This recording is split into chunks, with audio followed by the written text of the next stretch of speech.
Hi, good evening, everyone. It's Sunday evening, October 26, 2025. It's about 6:15 p.m. here in Chicago.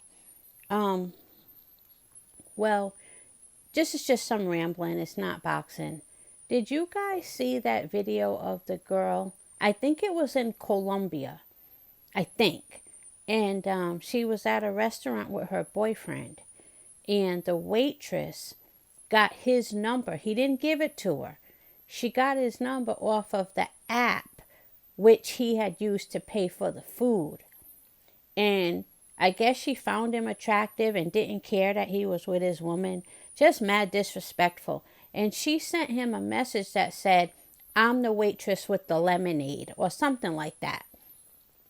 And so the girlfriend saw it. I can't remember how she saw it.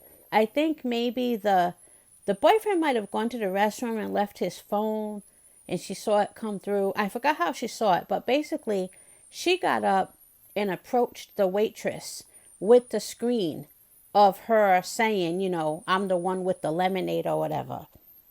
And she got up in her face, put the phone in the waitress's face.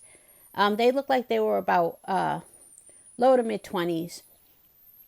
Put the phone up in the waitress's face. And the waitress just stood there looking kind of shocked. And then the girlfriend just commenced to whipping her ass. I mean, she whipped this girl's ass. And I know it's on TikTok. I only saw it once. I only needed to see it once. I'm like, oh, that didn't end well. That's what you get.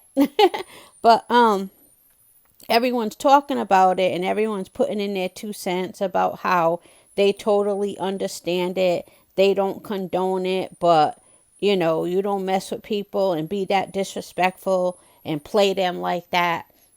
So my thing is, when you say you don't condone it, but your whole video is dedicated to, defending it and saying how you understand it, just go ahead and say it. In certain situations, you condone it, because I don't know why so many videos, they'll say, "Now, I don't condone violence, but she needed her ass whipped." I mean, what kind of disrespect is that?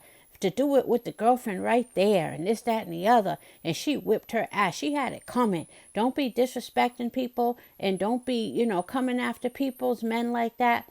Okay, so in that situation, you condone it. maybe, maybe I'm wrong.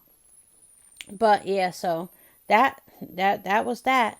I don't think she'll be doing that anymore. She might not even work there no more after that ass whipping. But well, how you gonna get fired? Cause you got your ass whipped, so you'll probably be able to keep your job. But you just won't be texting nobody no more. Talking about, "I'm the waitress with the lemonade," and unbelievable. But whatchamacallit, so, and then why would you even want a man who would hook up with you and you made your play when he was with a woman? Even if it wasn't his girlfriend, he was with a date and you made your play when he was with a date. Why would, like, he clearly is for everybody, even if you were able to get with him. Like, these people just be stupid for no reason. But anyway,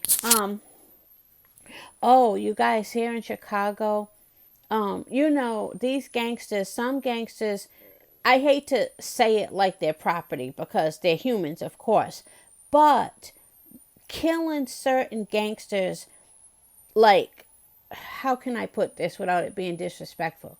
Killing certain gangsters give the killers or that particular gang a lot more like clout and a lot more satisfaction when they kill certain gang members, the big names.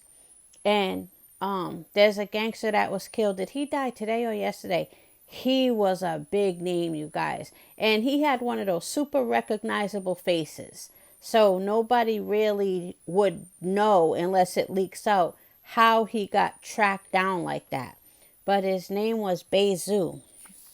Even I know who he is and what he looks like.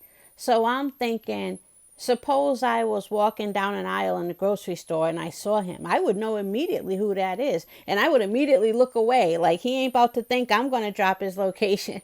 But he was, they said he was at like was it a junkyard or somewhere getting parts for his car.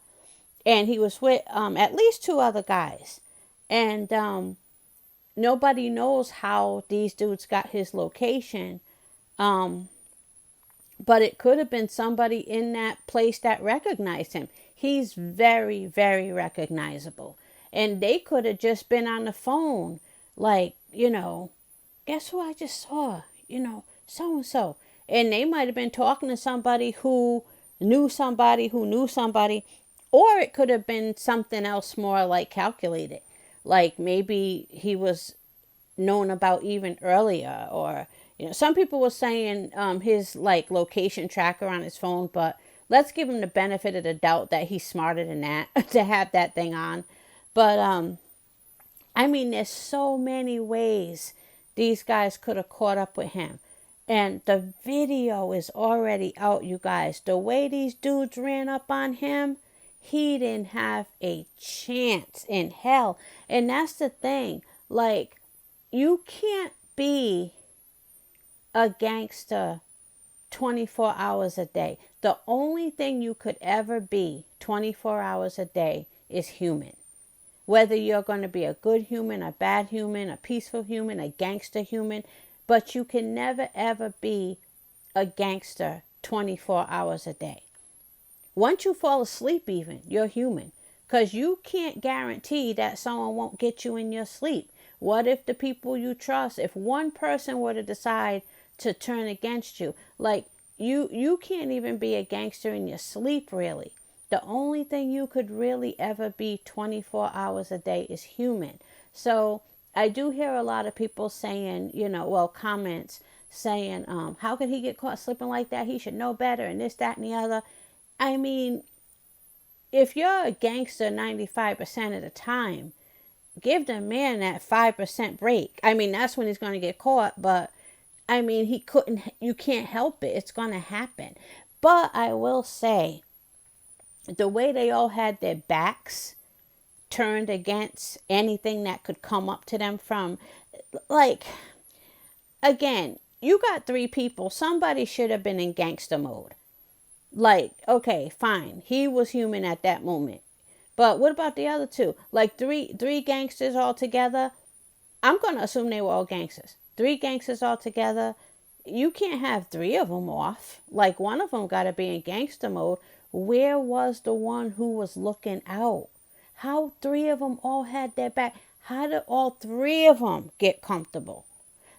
I'm going to be honest with you, because he was the big name, he was always like, not always, but he was with Lil Durk a lot. His music was good too. Like, he had some good, like rapping skills, in my opinion. I mean, I'm not into drill, but the sound was nice and they picked good music. I'm going to go ahead and say, since he was the big dog amongst those three, isn't it kind of more their responsibility to look out for him? How they all got their back turned, you guys? All of them? All of them? I don't know. That's weird. And they got shot too, by the way. But the target was him. The target was Bezu. And he's dead. And I think the other two are okay. But if they wanted those two dead, they could have killed them. Keep that in mind. Because the guns that they said they had, I don't know what the fuck a Draco is. But they said something about a Draco and the other one had something else. If they wanted all three of those dudes dead, they could have done it. So they did get shot, but I think it was because they were so busy spraying, Bezu. But just terrible. But anyway, that's all. I follow that kind of thing that goes on here because it's like a movie, except you feel really bad. Like, you can come out of a gangster movie and you feel good and happy. Like, what's next? What we gonna go eat?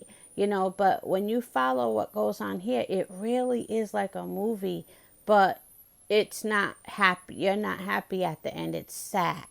It's sad. But That's all. Have a good day, everyone.